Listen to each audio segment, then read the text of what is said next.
Bueno, sean bienvenidos a este su humilde canal de super lecturas, comentarios, política, moda, noticias, podcast, de todo.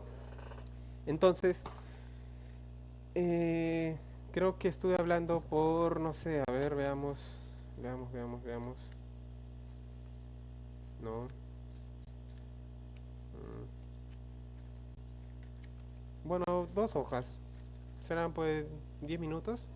Estuve hablando 10 minutos y no me di cuenta que no estaba grabando. Lo siento mucho. Espero que me puedan disculpar. Vamos a continuar, igual no voy a retroceder, ya que es un libro y tengo que terminarlo. Y realmente no creo que muchas personas quieran escuchar todo el libro, todo. O sea,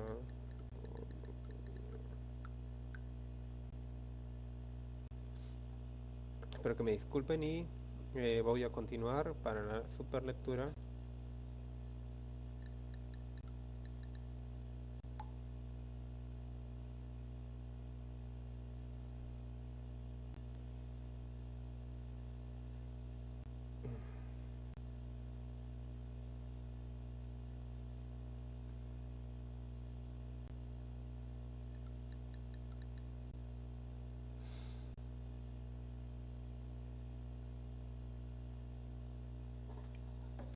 Ya.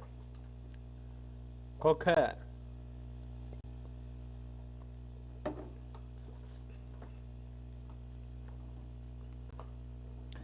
Descubrimiento para nosotros fue ver en Marsella una de las misteriosas vírgenes negras que nosotros habíamos íntimamente conectadas con la tradición de la Magdalena, aún sin haber entendido todavía con claridad cómo ni por qué. Estas figuras religiosas son precisamente las imágenes habituales de la Virgen con el niño, pero por alguna razón la Virgen aparece de piel negra. No diremos que sean especialmente apreciadas por la Iglesia Católica, que suele considerarlas con cierta desconfianza, por decirlo de alguna manera, y se han propuesto muchas teorías para explicar lo de la piel negra. Además, además, ¿qué relación pueden tener con la Magdalena? Magdalena, mujer que fue supuestamente de una raza de Oriente Próximo y que según cree la tradición no tuvo hijos. No hicimos el propósito de profundizar en el culto de la Virgen Negra con la esperanza de hallar alguna pista. Todas y cada una de estas figuras, donde quiera que fuesen halladas, se convirtieron en un centro de culto importante, aunque se ha encontrado en una gran extensión de Europa, pues las hay en Polonia y también en Reino Unido. La mayor proporción de ellas, hasta un 65% según un estudio realizado en 1985 por Ian Beck, se da en Francia y de estas la mayoría se hallan en el sur, aunque es obvio que esas advocaciones atraen también todavía un seguimiento numeroso y apasionado. Se trata de cultos locales nunca conocidos oficialmente ni patrocinados por la Iglesia Católica. Según todos los indicios de veneración a las vírgenes negras, tienen alguna cosa non sancta. Y esto podemos asegurarlo incluso por propia experiencia en su libro The Cult of the Black Virgin. En 1985, Ian Beck describió: la hostilidad fue inconfundible. El 28 de diciembre de 1952, cuando iba a presentarse colaboraciones acerca de las vírgenes negras ante la Asociación Americana por el Progreso de las Ciencias, todos los curas y monjas presentes en el público abandonaron la sala.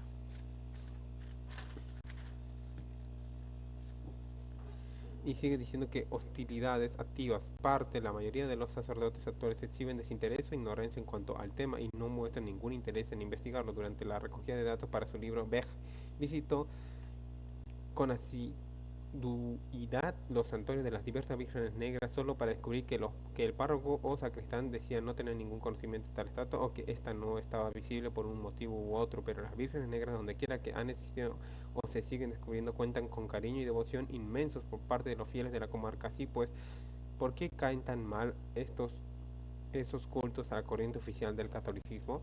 Para explicar que sean negras se ha aventurado varias teorías que van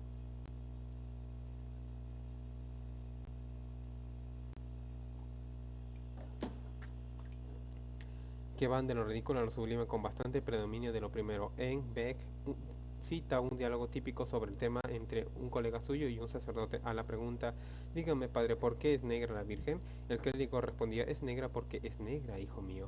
Otras explicaciones incluyen la condescendiente proposición de que estas estatuas se ennegrecen en el decurso de los siglos por estar expuestas a ambientes cargados de humo de los sirios,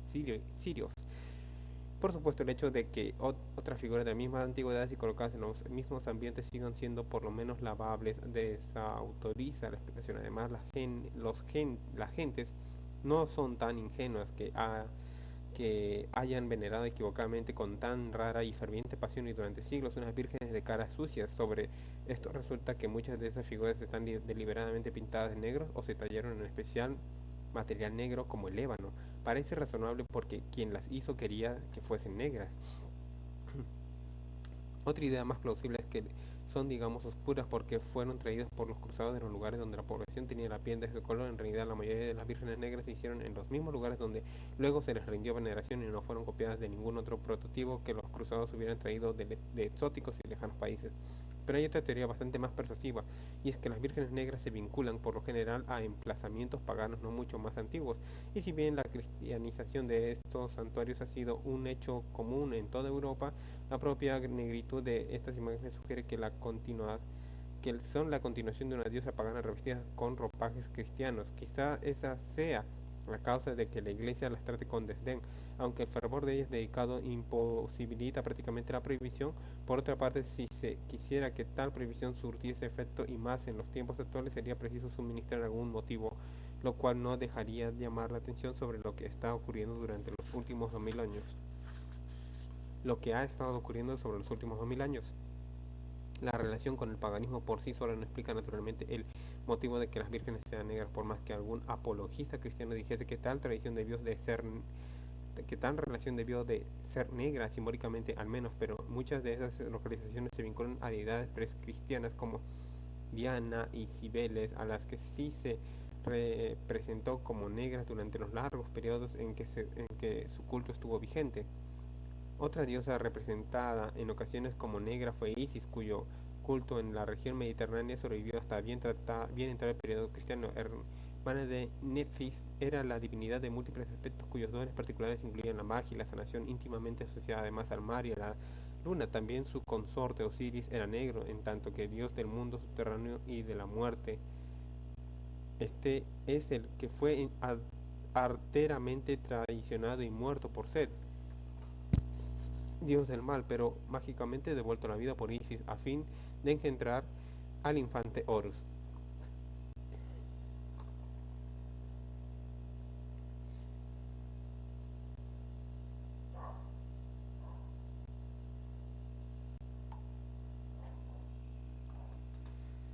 No, se sabe que los primeros cristianos tomaron en beneficio de la Virgen María buena parte de la incografía de Isis. Por ejemplo, le adjudicaron varios de sus títulos de Isis, como el de Estrella de Mar, Stella Maris, y el de Reina de los Cielos. También la representación tradicional de Isis de pie sobre una media luna con el cabello cuajado de estrellas y una orla de estrellas alrededor de la cabeza, adoptada con frecuencia para la Virgen. Y aunque los cristianos crean que las figuras de la Virgen con niños son una icografía exclusivamente cristiana, de hecho todo lo contrario, de Nuestra Señora con niños se hallaba ya bien asentado en el culto de Isis.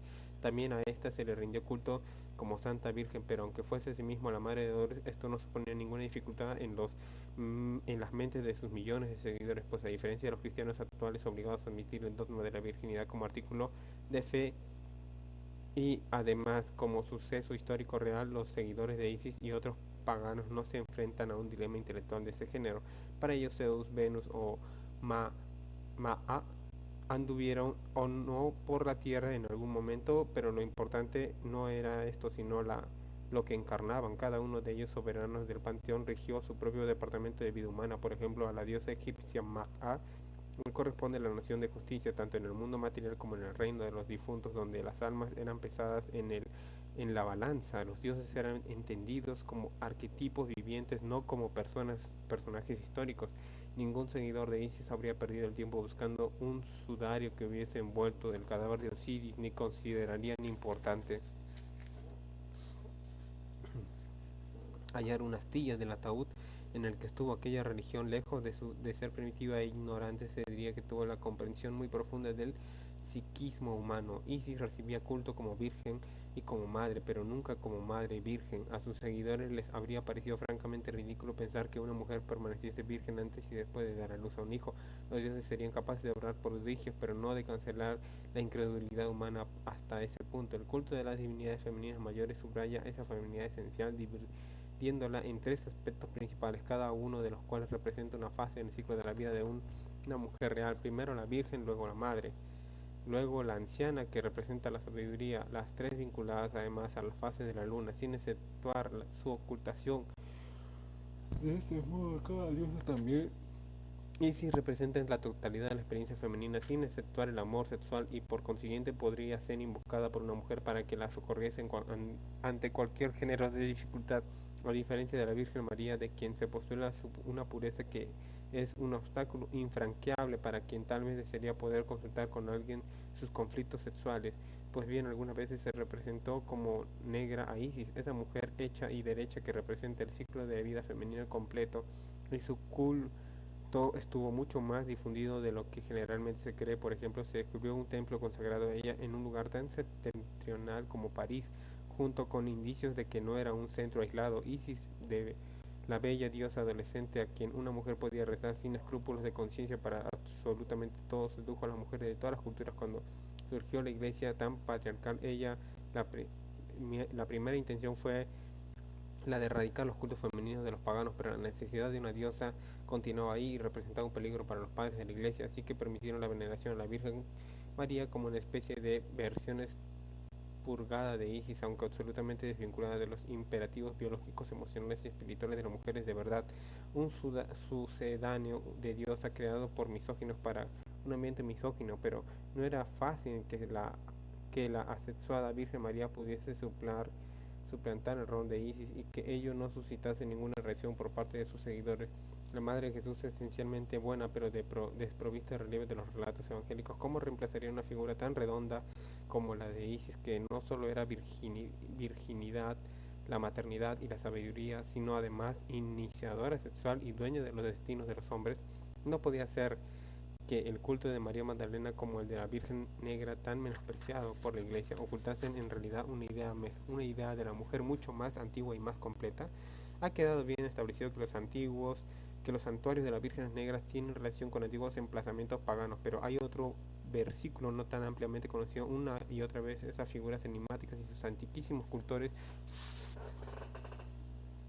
florecen al lado de los consagrados a María Magdalena. Por ejemplo, la célebre figura negra de Sara, la egipcia, que está en Sientes Marie de la Mer, el mismo lugar donde se dice que desembarcó Magdalena al término de su viaje desde Palestina. En la región de Marsella tienen no menos de 3 vírgenes negras, una de ellas en la cripta de la Basílica de San Víctor, contigua a la capilla subterránea consagrada a María Magdalena. La otra está en la iglesia que tiene ella en Aix en Provence, cerca del lugar donde se cree fue sepultada, y la tercera en la catedral de esta misma ciudad, en la Saint-Sapeur.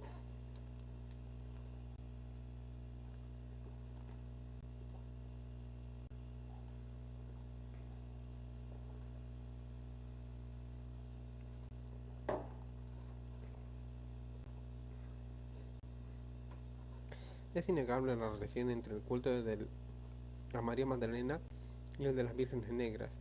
Evan Big ha relacionado a lo menos de 50 centros del primero, que también poseen santuarios dedicados a la Virgen Negra. Un estudio de las localizaciones de las Virgen Negras en Francia muestra la concentración máxima en el polígono entre Lyon, Vichy y Clermont-Ferrand, con centro en la cordillera llamada Les Monts de la Madeleine. También hay una importante aglomeración en la provincia de los Pirineos orientados regiones ambas íntimamente unidas a la leyenda de la Magdalena, así que la asociación entre ambos cultos queda clara, aunque no sus razones. Y volvemos a topar con el priorato de Sion, a quien el culto de la Magdalena parece particular interés, aunque eso no sea muy conocido. Y es curioso que no lo mencione de Holy Blood and the Holy Grail, porque así a la misma época en el que apareció el libro, sus autores Michael Vaughan y Richard Gay aludieron al asunto en los artículos que escribían para la revista semanal de Unexplained. Varios de los emplazamientos vinculados al priorato tienen sus propias vírgenes negras por ejemplo Sion Baudemont, y también la ciudad donde sus miembros celebran tradicionalmente la elección del Gran Maestre, es decir, Blois, en el Valle de Loira. Más exacto sería decir que la veneración a las vírgenes negras ocupa un lugar central en el priorato. Sus miembros destacan como devoción especialmente recomendada las de Gloucester. Acerca del Avignon, esta tiene una advocación de Notre Dame de Lumiere, es decir, Nuestra Señora de Luz.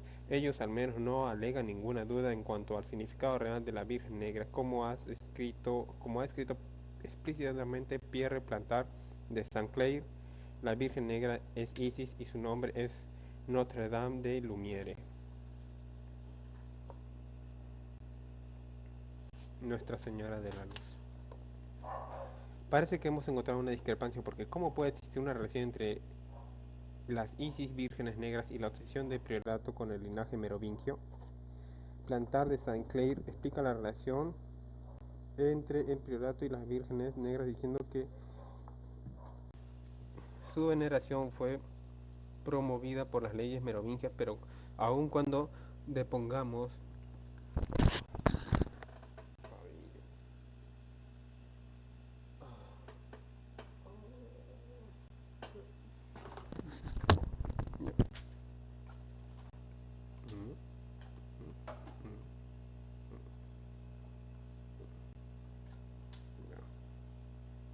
ahí está bien.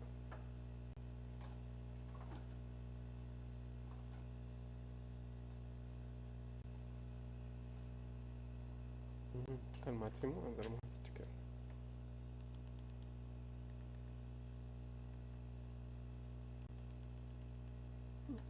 Ya.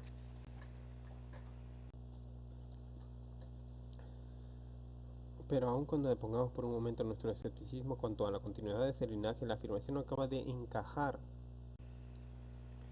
con el postulado de que provenía del linaje judío de David. Otra discrepancia es la que ha observado Beck, que si bien la veneración del priorato moderno hacia Isis puede considerarse como el intento de establecer para sí mismos un pedigrí que se retrotraiga a la época de los romanos o más atrás todavía, las deidades femeninas a las que se rendía culto en las Galias eran principalmente Cibeles y Diana, pero no Isis. Es así que Plantard de Saint-Clair insiste que el priorato tiene que ver concretamente con Isis, pero ¿por qué? Vick sugiere que podría tratarse de un artículo para insinuar alguna vinculación importante con la antigüedad egipcia. Si existiera un personaje legendario que pudiese proporcionar una respuesta a ese acertijo o entenderse con un puente entre la tradición pagana y la cristiana reunidos en el culto de las vírgenes negras, sin duda nadie mejor que María Magdalena. Hemos visto que esta era muy importante para el priorato, y que este ve a Isis en las vírgenes negras, pero ¿cómo fue que aquella famosa penitente cristiana acabó relacionándose con antiguos emplazamientos de santuarios paganos? Una posible pista podría buscarse en el Cantar de los Cantares, esa colección de poesía amatoria sorprendentemente incluida en el Antiguo Testamento y tradicionalmente atribuida en rey Salomón en elogio a los encantadores atributos de la reina de Saba. Vale la pena observar que el día de la Magdalena se lee en las iglesias católicas un pasaje de dicho libro que dice: en mi lecho por la noche busqué al amor de mi vida, lo busqué pero no lo encontré, me levanté, recorreré la ciudad por las calles y las plazas, buscaré al amor de mi vida, lo busqué pero no lo encontré, me encontraron los centinelas, los que hacen la ronda por la ciudad. ¿Habéis visto al amor de mi vida? Apenas los había pasado. Cuando encontré al amor de mi vida, lo abracé y no lo he de soltar hasta que no lo haga entrar en la casa de mi madre, en la alcoba de la que me engendró, en la alcoba de la que me engendró. Desde los primeros tiempos de la era cristiana se ha asociado a Magdalena con el Cantar de los Cantares. En este caso es posible que los versos oculten alguna otra relación porque ponen en boca de la amante las palabras morena soy, pero hermosa. Por donde vemos otro versículo con la veneración de las vírgenes negras, y si podemos creer al priorato en este punto con la diosa egipcia Isis,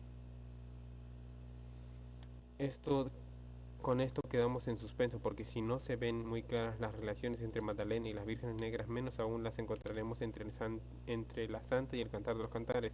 Es verdad que Isis salió en busca de su esposo Osiris como la amante que se lamenta en los versos citados, pero ¿qué paralelismo puede haber ahí con la historia de María Magdalena? En principio no se nos ocurriría ninguna respuesta directa y no pareciera que que ninguna premutación de factores explicase todos los hechos conocidos.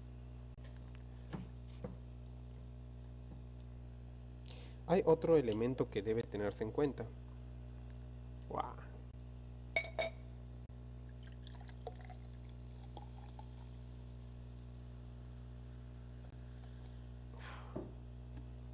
Y ya te digo, ya me superé. Ya está.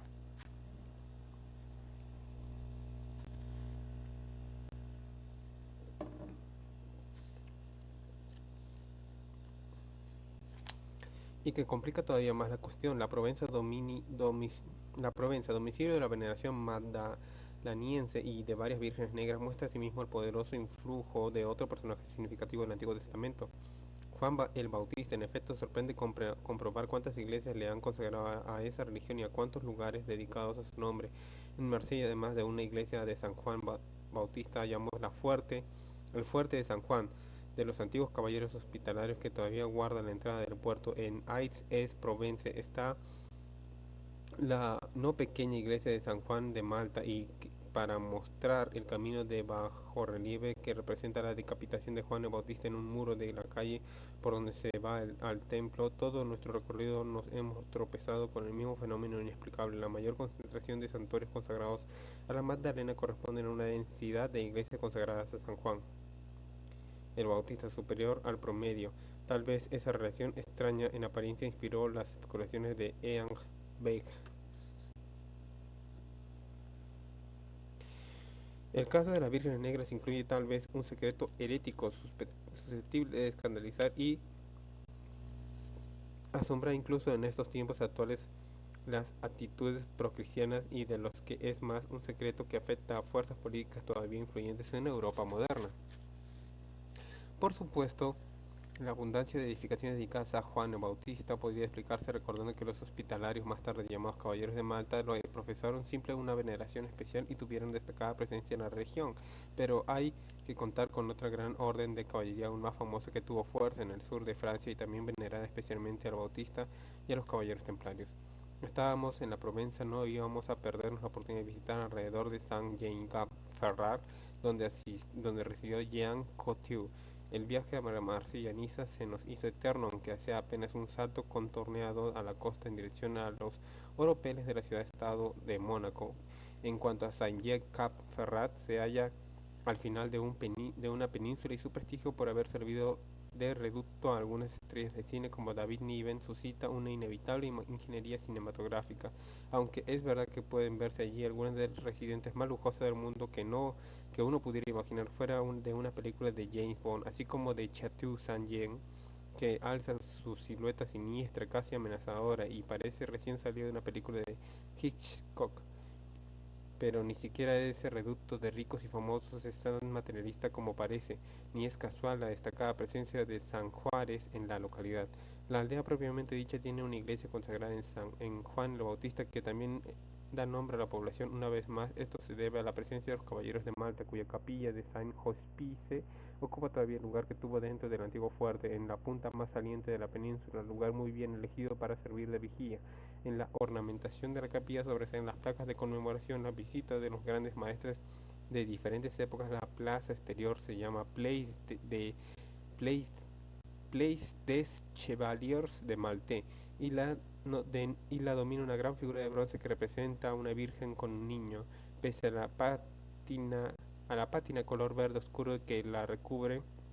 Allí llama la Virgen Noire con sus más de 5 metros de altura, casi un siglo mirando al mar. He aquí otra manifestación del extraño vínculo, casi diríamos simbiótico, entre el emplazamiento de las vírgenes negras y los dedicados a Juan Bautista. Volviendo al continente, sin embargo, hallamos una relación inesperada con el priorato de Sion en el puerto de la pequeña ciudad de Villefranche-sur-Mer.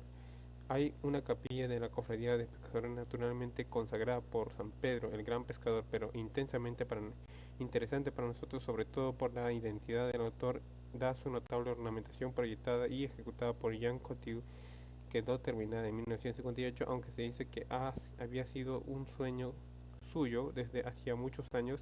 Los que cuenta en ese caso es que él se encargó de todos los detalles de la decoración, desde la renovación del enlucido hasta el diseño de los candeleros.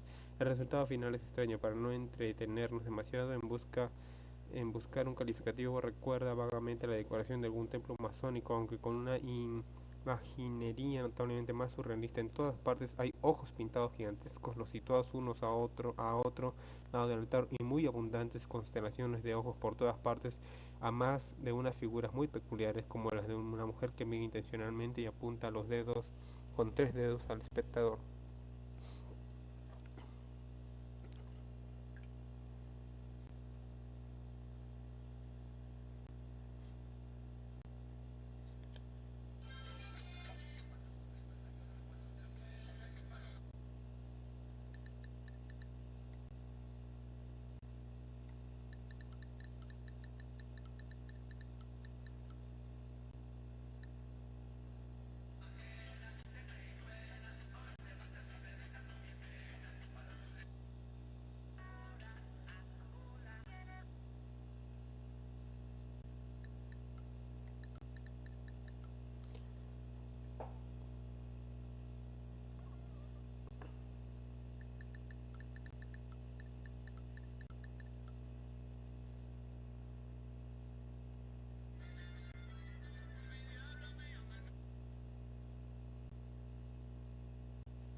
Ya, estamos 26 minutos y vamos así, vamos uno, dos, tres, sí, vamos bien. Ya.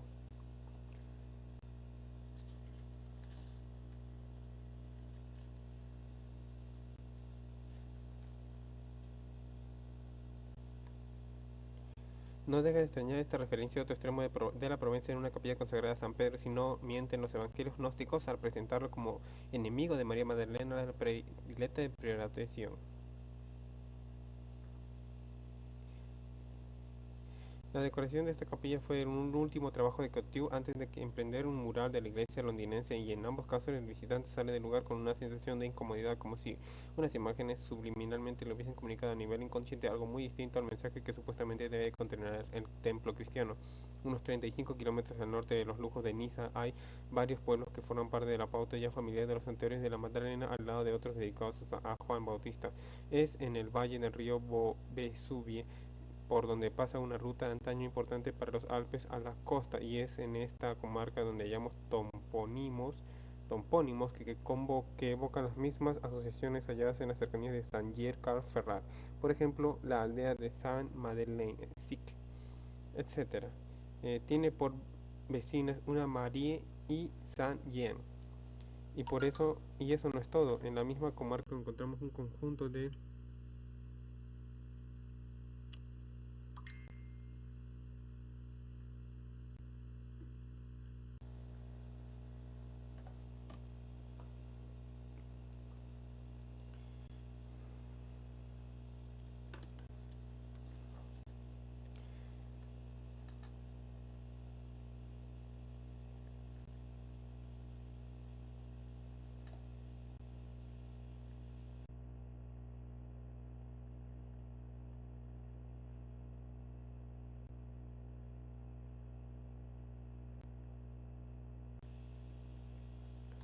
35 kilómetros al norte de los lejos de Niza hay varios pueblos que forman parte de la pauta ya familiar de santuarios de la Madelena. Y eso no es todo. De la misma comarca encontramos un conjunto de medieval Utelle, que fue de los templarios, en los muros cuyas estrechas callejuelas vemos los sellos esotéricos de los antiguos alquimistas, y vaya arriba está Roquevielle, Otro asentamiento de los monjes soldados. La ciudad más importante es San Martín de Vesubia, escenario de una legendaria matanza de templarios de 1308. En estos parajes veneran a otra famosa Virgen Negra de Madone, de Frenestres o Nuestra Señora de Ventanas, aunque no falte quien haya puesto en tela de juicio la advocación actual introducida en el lugar por los templarios, pero la tradición local dice que la figura fue traída a Francia por María Magdalena. Son leyendas, claro, pero no necesariamente fundadas en nada real, pero queda el hecho curioso de que la gente de estos lugares, por lo visto, les parece natural el establecer asociaciones entre la Magdalena, la veneración de las vírgenes negras y los templarios. Al otro lado del valle, vista de Saint Martín de Vesubie, se encuentra la aldea de Benazón, con una capilla de Saint Sebastián colgada sobre una peña que se asoma a la única carretera y que se enorgullece de postear un retrato de Saint Greg, obispo que fue de esta diócesis, llevando en las manos la cabeza de Juan Bautista. A solo 5 kilómetros de esta capilla está el pueblo de Saint Dalmas y en este la iglesia templaria de Saint Croix, uno de los monumentos religiosos más antiguos de Francia. En las paredes, unos frescos representan a Salomé, que enseña la cabeza a Juan Bautista, a su madre Herodias y a su padrastro Herodes. Bien, es cierto que muchas iglesias, así católicas como protestantes, tienen alguna que otra imagen del Bautista, pero el tema elegido suele ser el bautismo de Jesús. Muy raras son las escenas de decapitación de Juan o que muestren su cabeza cortada. Solo en las regiones donde se le venera más especialmente se juzgan apropiadas semejantes imágenes, pero hay varias en esta parte de Francia y, como veremos, tal circunstancia no es casual, porque, como se ha mencionado, la comarca tuvo en otros tiempos gran densidad de templarios y otras órdenes similares. Como se sabe desde siempre, Juan el Bautista fue el santo patrono de los templarios, quienes lo reverenciaron especialmente, pero aún está por ver por qué este Juan tenía tanta importancia para los templarios y los caballeros de Malta. Tal cuestión fue cobrando cada vez mayor importancia a medida que progresaba nuestra investigación. Nuestra excursión por la Provenza había revelado que las leyendas locales sobre María Magdalena tenían un trasfondo consciente. Al mismo tiempo descubrían inquietantes atisbos sobre algo más antiguo y trascendental, más organizado, quizá más oscuro. Mientras nos poníamos a seguir las pistas, fuimos levantando una capa tras otra de asociaciones esotéricas de antigüedad, muchas veces centenaria. Donde quiera que hubiese una Magdalena había una Virgen Negra por lo general, y donde funcionó este culto hubo antes un floreciente santuario consagrado, una diosa pagana. Otros hilos de la trama conectaban a este triunvirato femenino por el priorato de Sion e inexplicablemente con la veneración de los templarios por Juan el Bautista. En estas fases iniciales de nuestra investigación distinguíamos la relación, pero no lográbamos deducir de ellas ningún sentido. A veces llegamos a temer que nunca lo conseguiríamos, pero conforme perseverábamos en el análisis, las leyendas de los personajes empezaban a ocupar el lugar que les corresponde en el cuadro, y ese resultó ser tal que habría enorgullecido al mismo Leonardo. Sin tener la menor idea de los subversivas que iban a resultar nuestras conclusiones, dejamos a nuestras espaldas la Provenza para adentrarnos en la cuna de las herejías europeas. Capítulo 4. La cuna de la herejía.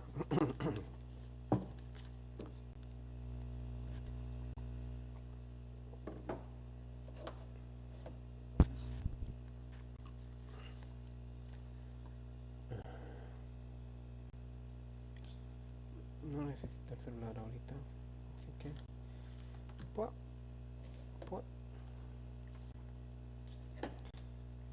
ahorita. Chispas, ¿qué pasó acá?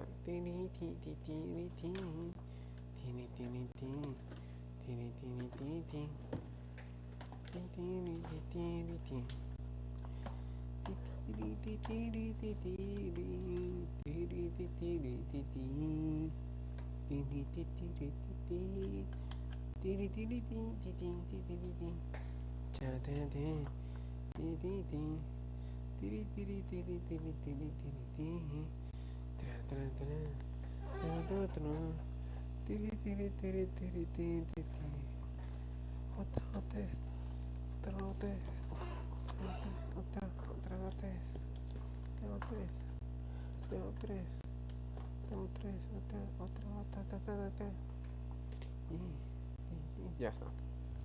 Ya, capítulo 4. Muy bien. Las leyendas acerca de la Magdalena habían viajado mucho más allá de la Provenza francesa. Si bien los lugares asociados a su vida terrenal en Francia solo se encuentran allí, muchas anécdotas se refieren a ella en el Mindy más cercano de los Pirineos hacia el sudeste de la región de Ariège. Se dice que llevó en estas tierras el Santo Grial como cabía esperar. Son también tierras de muchas vírgenes negras, sobre todo en los Pirineos orientales. Saliendo de Marsella hacia el oeste, nos acercamos a la región de Languedoc-Rosellón, antaño la más rica de Francia y hoy una de las más pobres. En estas comarcas despobladas, el país parece ir haciéndose eco de los propios pensamientos y así recorremos kilómetros y kilómetros, pese a los turistas cada vez más numerosos que vienen a empaparse de su sangrienta historia, por no mencionar el vino local. ¿Qué lugar es este? Este es Francia.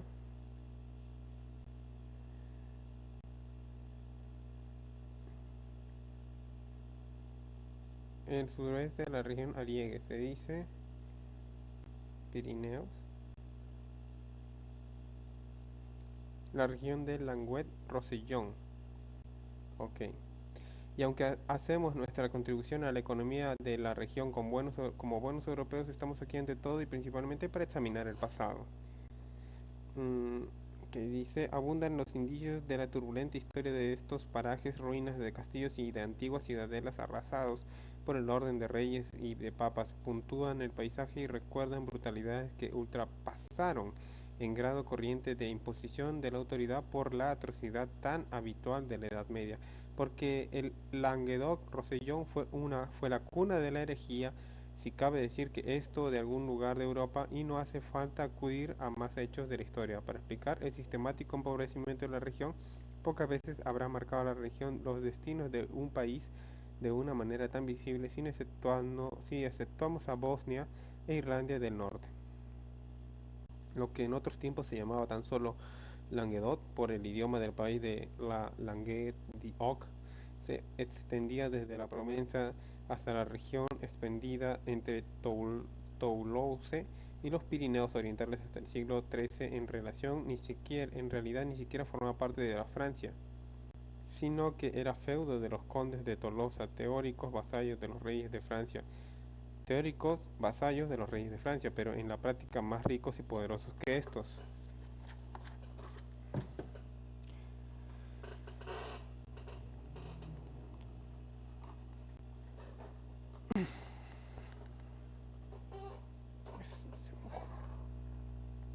Tarere, tarere, uy, bueno, no importa.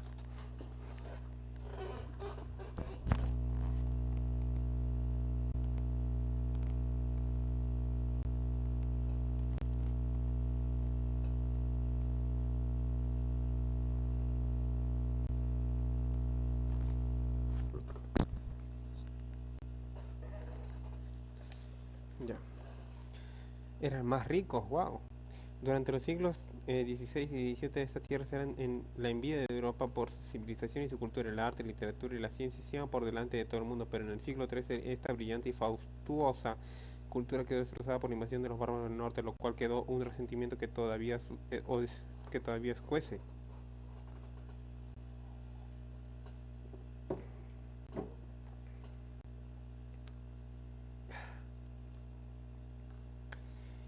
Para muchos de los habitantes actuales su país sigue llamándose Occitania y tendremos más ocasiones de ver que esa es una región con muy larga memoria. El antiguo Languedoc siempre fue un reducto de ideas heréticas y heterodoxas, probablemente porque una cultura que favorece la búsqueda de conocimiento ha de ser tolerante con las ideas nuevas y radicales. Elemento central de este medio ambiente fueron los trovadores, músicos, peregrinos cuyas canciones de amor eran esencialmente himnos al principio femenino. Toda la tradición del amor cortés se centraba en la idealización de la feminidad y en la mujer ideal, la diosa. Hoy tenemos de ellos la idea de que transmitían el romanticismo, pero también hubo erotismo de verdad en sus canciones. Sin embargo, la influencia del movimiento se extendió mucho más allá de la Languedoc y tuvo especial arraigo en Alemania y Holanda, donde los llamaron los Minnesänger, que significa literalmente cantores de la mujer, aunque en este caso referido a una mujer idealizada o arquetípica. Pues bien, ese Languedoc fue el primer escenario europeo de un genocidio cuando hubo una matanza de más de 100.000 seguidores de la herejía cátara por mandato del Papa. Durante la cruzada albigense, que recibió su nombre de la ciudad de Albi, uno de los focos de la insurrección, precisamente la Inquisición se creó para interrogar y exterminar a los cátaros, aunque esta carnicería no ocupa en el imaginario moderno un lugar comparable al de otros holocaustos más recientes, lo cual sin duda se debe sencillamente a que la cruzada albigense tuvo lugar en el siglo XIII. Todavía agita las pasiones de los occitanos. Algunos incluso aseguran la existencia de una secular conspiración oficial para echar tierra al asunto e impedir que el caso de los cátaros fuera más universalmente conocido.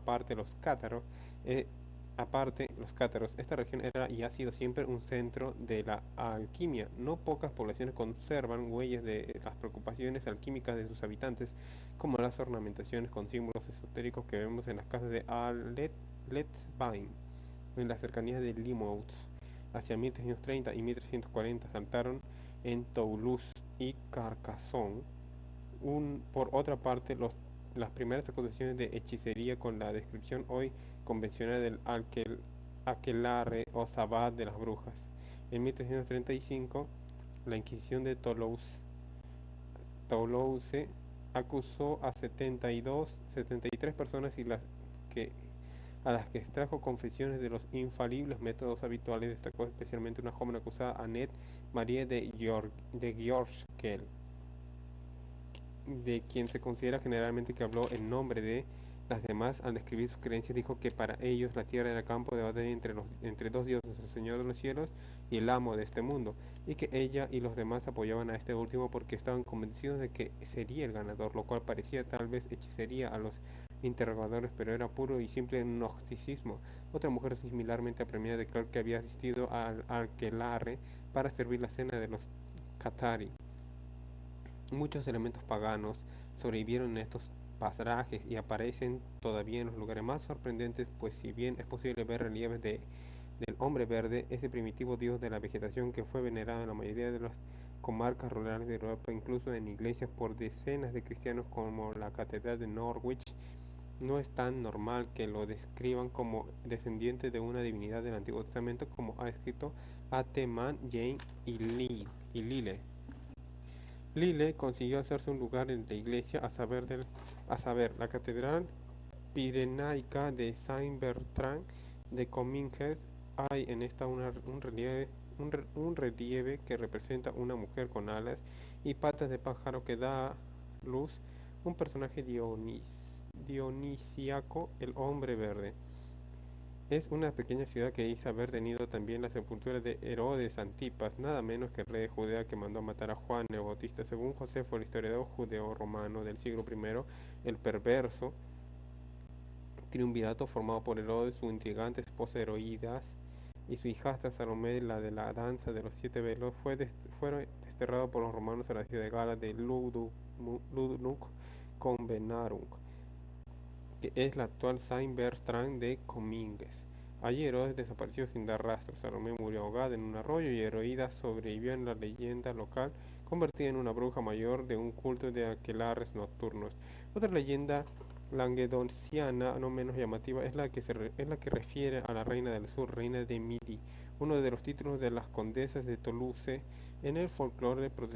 La protectora de Tolosa de Languedoc es la reina Pedauque, es decir, la reina pata de oca, la cual puede ser una alusión en el humorístico y esotérico lenguaje de los pájaros, al país de Oc, de pronunciación similar de Pedauque. Pero los estudiosos franceses han identificado a ese personaje con la diosa Siri Anak, una vez más vinculada a la religión, una vez más vinculada a la egipcia Isis, que queda también la asociación evidente con Lili, la diosa de pies de ave. Veamos otro personaje legendario del país meridiano, por el nombre parece vinculado al mediodía y al punto cardinal sur, ambos se dicen Midi en francés. Su aparición más famosa aconteció cuando Geberto de Arullac, aproximadamente en 940-1003, fue el futuro Papa Silvestre II. Viajó a España para aprender los secretos de la alquimia. Silvestre, propietario de más de una cabeza parlante que le anunciaba el porvenir, recibió su sabiduría de esta meridiana que le regaló su cuerpo, sus riquezas y sus saberes mágicos, lo cual describe claramente algún tipo de conocimiento alquímico esotérico que se transmitía mediante la iniciación sexual, según la estudiosa y escritora norteamericana Barbara G. Walker, el nombre de Meridiana es un compuesto de María Diana, es decir, que vincula a esa compleja divinidad pagana con las leyendas acerca de María Magdalena corrientes en el sur de Francia. Tuvo el Languedoc con mucha la máxima densidad de caballeros templarios en Europa y hasta la supresión de la orden a comienzos del siglo XIV. Y todavía abundan allí las evocadoras ruinas de sus castillos y sus encomiendas. Si tal como sospechamos el culto de Magdalena tuvo más ramas heréticas que las encontradas por nosotros en la Provenza, sin duda habría que buscarlas en otra región. Ciertamente, una de las ciudades principales que íbamos a encontrar en el recorrido desde Marsella fue escenario de increíbles pasiones en nombre de ella, y miles de sus habitantes perecieron de una muerte horrible en defensa de lo que ella significaba. Verciers se encuentra en el actual departamento de Geraud de Languedoc-Roussillon. Es una activa ciudad de escasos 10 kilómetros del Golfo de Lyon, en la costa mediterránea. En 1209, todos y cada uno de sus habitantes fueron perseguidos y muertos sin contemplaciones por los cruzados. El suceso sale de lo habitual incluso en la crónica. ¿Cómo vamos? A ver acá. Está bien, está bien, también está bien. Todos han bajado su calor excesivo que tenían. Está muy bien. Tu chiqui. Acá. Yo así. Ah, sí. Ah.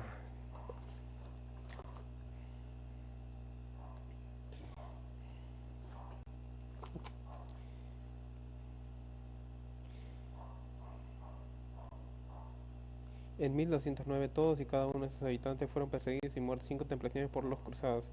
El suceso se sale de lo habitual incluso en la crónica sangrienta y muchas veces francamente extravagante de aquella larga campaña. Lo narraron varios observadores contemporáneos, pero aquí atendremos a un relato de Pierre de Vaux de Cernat, un monte cisterciense que escribió en 1913. No fue testigo presencial, pero se basó en los relatos de los cruzados que sí estuvieron allí.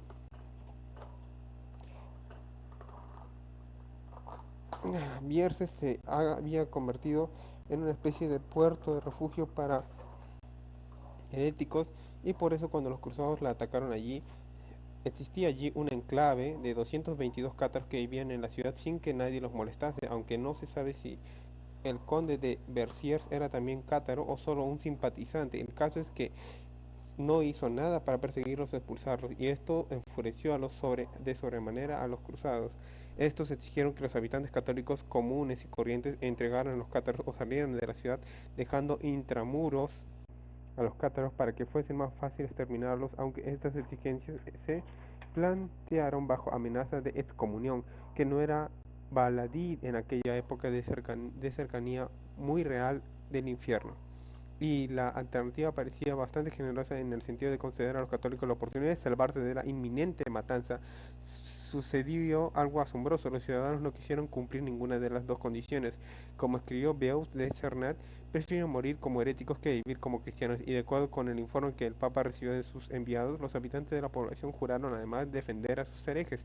En julio de 1909, por consiguiente, los cruzados entraron en Bessiers después de ocuparla sin dificultad, mataron a todo el mundo, mujeres, niños y clérigos, tras lo cual incendiaron la ciudad y debieron de morir entre 15.000 y 20.000 personas. Recordemos que los heréticos eran poco más de 200, no encontraron refugio ni bajo la cruz, ni ante el altar, ni junto al crucifijo. Así fue que los cruzados preguntaron a los delegados del Papa cómo distinguieron a los heréticos de los demás ciudadanos, y recibieron la célebre contestación: matadlos a todos, que Dios conocerá a los suyos. Se entiende fácilmente que los ciudadanos de Bessiers quisieron defender su ciudad frente a las previstas atrocidades por parte de un ejército enemigo, pero hay que recordar que se les había ofrecido el salvoconducto y el cuidado principal hubieran sido las propiedades. Les habría bastado con entregar a los heréticos y retornar a sus actividades cotidianas sin pensarlo, pero lo que hicieron fue quedarse y firmar 2 veces la sentencia de muerte, cuando además juraron defender a los cátaros. ¿Qué ocurrió allí en realidad? En primer lugar, hay que tener en cuenta que la fecha exacta de la matanza fue que en julio El 22 de julio, fiesta de María Magdalena, detalle cuya singular importancia destacaron todos los autores contemporáneos, y fue la iglesia de la Magdalena de Béziers, donde 40 años antes murió asesinado el señor local Raymond Trencabel, por motivos que no han quedado claros. En Béziers, al menos la relación entre Magdalena y la herejía no era casual y además nos proporciona algunos atisbos sobre el trasfondo de la cruzada albigente en su conjunto, como escribió Pierre Desbauts de Cernán. Béziers fue tomada el día de la Santa María Magdalena, oh justicia suprema de la providencia. Los heréticos afirman que Santa María Magdalena había sido la concubina de Jesucristo. Era justo, por tanto, que estos perros repugnantes fueran vencidos y exterminados en la festividad de aquella a quien habían agraviado. Por más que la idea pareciese repugnante, al buen monje y los cruzados, es obvio que no escandalizaba a la gran mayoría de los ciudadanos que se pusieron activamente a favor de los herejes hasta la muerte, lo cual indica con claridad que la creencia o tradición local en cuestión ejercía una ascendencia insólito en los corazones y las cabezas de aquellas gentes.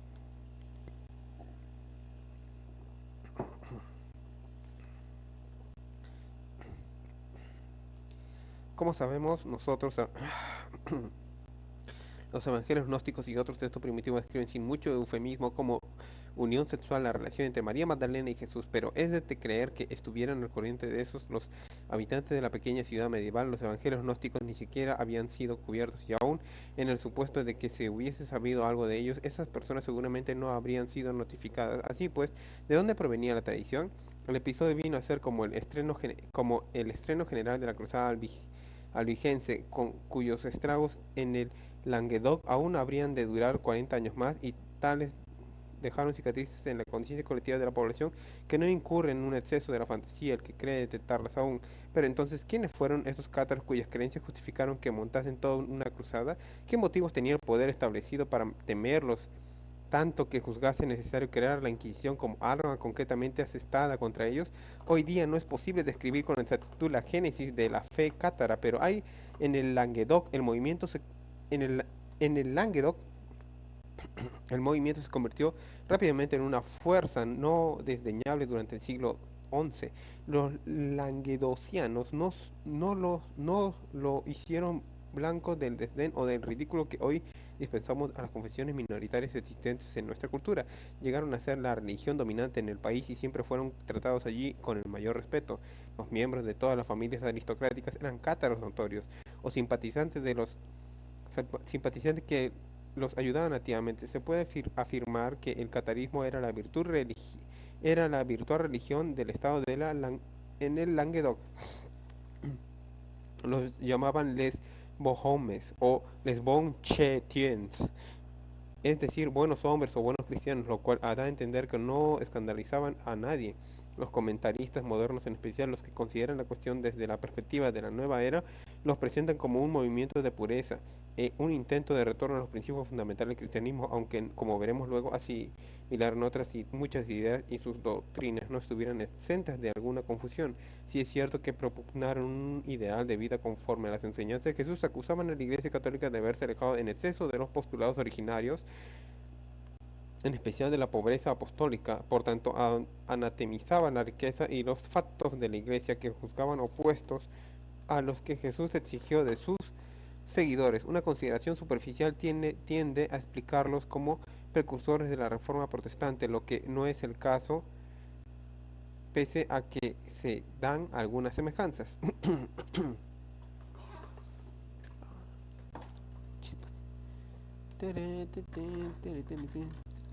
Chispas. Ay, carajo. ¿Mi pie puede hacerlo? Pues sí, parece que sí. Ay, carajo.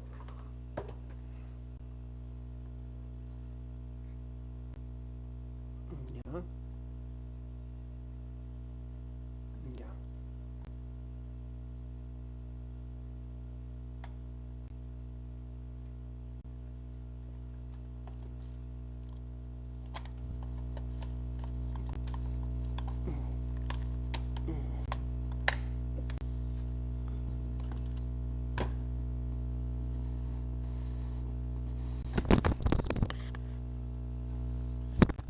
Ay, lamento esto, disculpe mis palabras, pero a veces las cosas se salen de control. Bueno, ya lo tenemos, sí. Está. Tiri, tiri, tiri, tiri, tiri, tiri.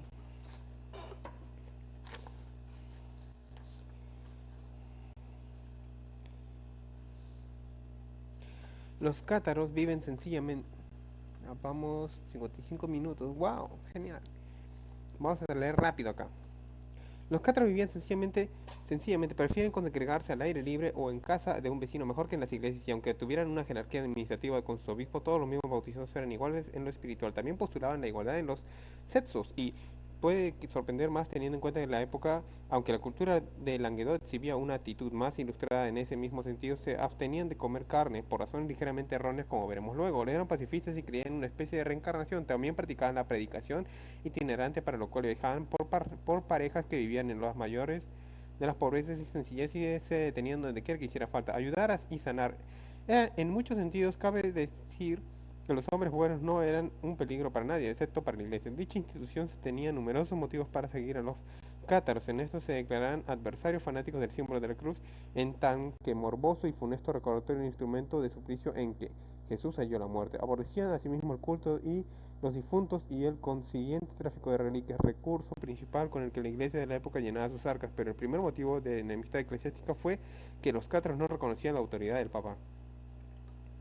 En el decurso del siglo XII, varios concilios condenaron a los cátaros, pero fue en el 1179 cuando ellos y sus protectores quedaban definitivamente anatemizados. Hasta esta fecha la iglesia envió a misioneros elegidos entre los mejores predicadores con que contaba para tratar de obtener el regreso al redil de los languidocianos. Incluso el gran santo Bernardo Claraval 1090-1153 fue enviado a la región, pero regresó exasperado por la contumacia de aquellos. Sin embargo, esto es significativo. En su informe al Papa tuvo buen cuidado de señalar que si bien los cátaros eran sumidos en el error desde el punto de vista de la doctrina, si examinamos su modo de vida no encontramos ninguna más irreprochable. Toda la cruzada de este fue un rasgo invariable. Incluso los enemigos de los cátaros tenían que admitir que la regla de vida de estos era ejemplar. Otra tácita ensayada por la iglesia fue la de vencer a los heréticos con sus propias armas, haciendo que sus misioneros actuaran como predicadores itinerantes. Entre sus primeros, allá en 1205, estuvo Domingo de Guzmán, monje español y futuro fundador de la Orden de los Predicadores, luego conocido como dominicos o frailes negros, que suministraron la mayor parte del personal de la Santa Inquisición. Los dos bandos se reunieron para una serie de disputas públicas, una especie de espectáculo de la época, pero mortalmente serio, aunque estas no solucionaban nada. Por último, en 1207, el Papa Inocencio III perdió la paciencia y excomulgó a Raymond VI del conde de la Tolosa por no haber procedido contra los herejes, medida obviamente impopular, como se echó de ver cuando el legado papal que traía la noticia fue muerto por uno de los soldados de Raymond. Y esa fue la gota que colmó el vaso. El Papa convocó la cruzada contra los cátaros, contra quienes los ayudasen o simpatizasen contra ellos. Esta proclamación se realizó el 24 de junio de 1209, la fiesta de San Juan Bautista. Hasta entonces se solía llamar a la cruzada contra los musulmanes. Hasta entonces se solía llamar a la cruzada contra los musulmanes, es decir, unos infieles extranjeros que vivían en países tan lejanos que apenas se tenía la noción de ellos. Pero esta cruzada iba a ser de cristianos contra cristianos y se desarrollaría casi con quien dice a las puertas de la sede pontífica. Era muy posible que algunos cruzados conociesen personalmente a algunos de los heréticos que juraron exterminar. La cruzada albigense comenzó en 1209 en el asalto de Béziers, continuó con la mayor brutalidad conforme una ciudad tras otra iba cayendo en manos de los soldados bajo el mando de Simón de Montfort. La campaña duró hasta 1244, es decir, los cruzados dispusieron de un tiempo considerable para hacer de las suyas. Todavía hoy algunos lugares de Languedoc, el nombre Simón de Montfort suscita una reacción mezcla de temor y odio. Bueno, esto ha sido el libro, la revelación de los templarios. Realmente unas cuantas palabras sería decir que es increíble toda la historia que uno puede, o sea, la historia, los datos duros, así como se habla en política, para hablar con razón tienes que aparentar tener la razón, pero para hablar de ciencia tienes que tener los datos duros. De igual forma, en este libro hablan de datos duros, yo los puedo corroborar después, se puede corroborar, está grabado. Entonces me parece importante aprender sobre estas cosas, compartirlas, a ampliar tu punto de vista, ya que hoy en día se cierra mucho la gente en que, bueno, en que hay una sola forma de entender las cosas y es su forma, y eso no está bien. La forma es la forma del Señor. Muchas gracias.